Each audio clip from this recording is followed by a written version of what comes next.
தவம் இயற்றிய இந்த திருவிடைக்கழி என்பது சிறப்புக்குரிய விஷயமாகும்.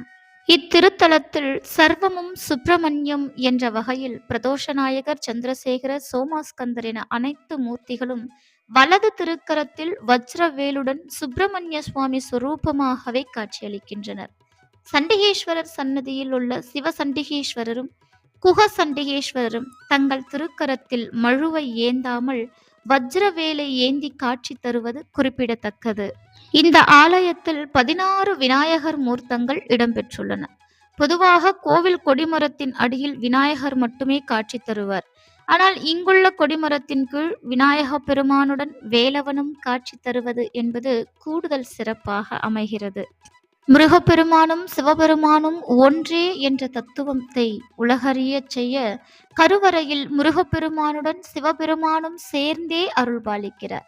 இத்தலத்தின் 4 எல்லைகளிலும் ஐயனார் கோவில்கள் இருப்பதும் இங்குள்ள முருகப்பெருமானுக்கு மயிலுக்கு பதிலாக யானை வாகனமாக உள்ளதும் குறிப்பிடத்தக்கது. தெய்வ யானைக்கு தனி சன்னதி தவக்கோல தரிசனமாக உள்ளது.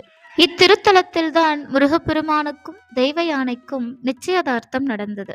இதை வெளிப்படுத்தும் விதத்தில் தெய்வ யானையின் முகம் வெட்கத்தால் சற்று சாய்ந்தது போல இருப்பது கூடுதல் சிறப்பான செய்தி.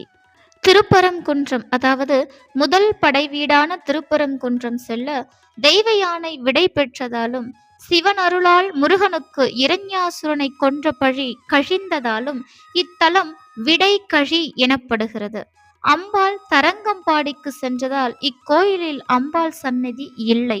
7 நிலைகளுடன் கூடிய ராஜகோபுரம் உள்ளது. 6 அடி உயரத்தில் முருகன் நின்ற கோலத்தில் கிழக்கு நோக்கி அருள் புரிகிறார். சுவாமியின் வலது கை அபயம் தரும் விதத்திலும் இடது கை இடுப்பில் ஊன்றியபடியும் உள்ளன.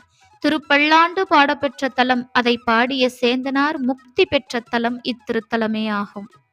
இத்தலத்தில் 2 வெவ்வேறு தலமரங்கள் உள்ளன. இவற்றுள் புறா மரம் முருகப்பெருமானுக்கும், மகிழ மரம் இறைவனுக்கும் தலமரங்களாக காட்சியளிக்கிறது.